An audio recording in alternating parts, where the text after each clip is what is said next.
Assalamualaikum warahmatullahi wabarakatuh. Halo semuanya, kembali lagi sama aku Damia Koordinasi dalam mata kuliah Public Speaking Learning Journal Part Kesekian. Jadi teman-teman, kali ini kita akan membahas materi kelima dengan judul Dari Gugup ke Gagah. Jadi teman-teman, materi ini menjelaskan bahwa pentingnya kemampuan berbicara di depan umum, apalagi di era digital saat ini. Nah, dalam materi ini juga menjelaskan bahwasannya public speaking itu bukan hanya sekedar berbicara, tapi juga bagaimana cara kita menyampaikan pesan dengan jelas kepada para audiens dan dapat menarik perhatian para audiens dan juga memberikan pengaruh yang positif terhadap para audiens.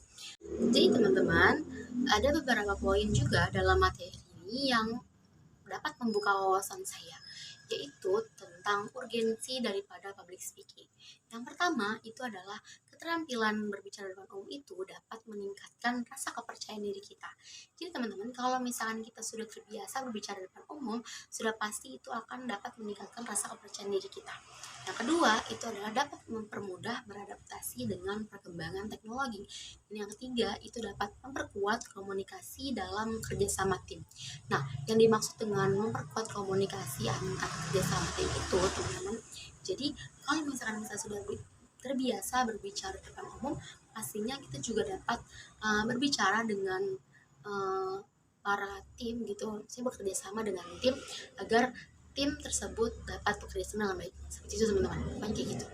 Nah, selanjutnya juga dalam materi ini itu menjelaskan tentang beberapa gaya dalam berbicara. Yang pertama itu adalah gaya ekspresif, di mana gaya ekspresif ini bukan hanya mengandalkan mulut untuk memberikan informasi, tapi juga menggunakan gestur tubuh dan ataupun mimik wajah untuk menyalurkan emosi kita kepada para audiens dan untuk membangun chemistry juga dengan para audiens. Nah, yang kedua itu adalah gaya perintah. Jadi teman-teman, yang dimaksud dengan gaya perintah itu adalah bentuk instruksi ataupun perintah kepada para audiens agar para audiens mengikuti apa yang kita mau, apa yang kita instruksikan. Seperti misalnya menyuruh para audiens untuk berdiri gitu. Itu teman-teman. Yang ketiga itu adalah pemecahan masalah. Nah, biasanya gaya pemecahan masalah ini digunakan untuk seminar atau hal lain-lain.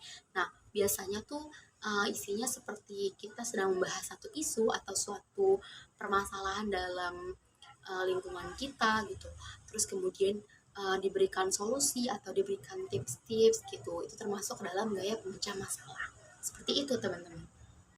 Oke, lanjut ya teman-teman. Jadi, pembahasan selanjutnya yaitu menjelaskan tentang strategi bagaimana agar terhindar dari salah bahasa ataupun gaya dalam berbicara.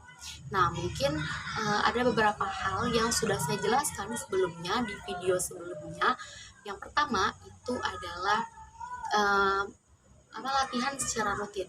Jadi teman-teman, kalau misalkan kita ingin mendapatkan hasil yang maksimal dalam berbicara di depan umum, itu hendaknya kita latihan terlebih dahulu. Kenapa? Agar saat nanti kita presentasi atau berbicara di depan umum itu tidak gugup dan tidak tiba-tiba ngeblank dan tidak tahu apa yang ingin disampaikan gitu teman-teman. Nah, yang kedua itu adalah merekam diri dan mengevaluasinya. Kenapa harus direkam sih? Kenapa harus dievaluasi? Jadi teman-teman, sebelum kita tampil itu hendaknya kita merekam diri kita sendiri. Jadi agar kita tahu apa yang kurang dari kita, apakah cara penyampaian yang membosankan ataupun pembahasan kitanya yang gitu-gitu aja atau bagaimana. Jadi agar sebelum tampil itu kita bisa improve gitu loh, apa saja yang kurang dari evaluasi dari rekaman kita itu, teman-teman. Nah, yang ketiga ataupun yang terakhir itu adalah meminta saran dari orang lain.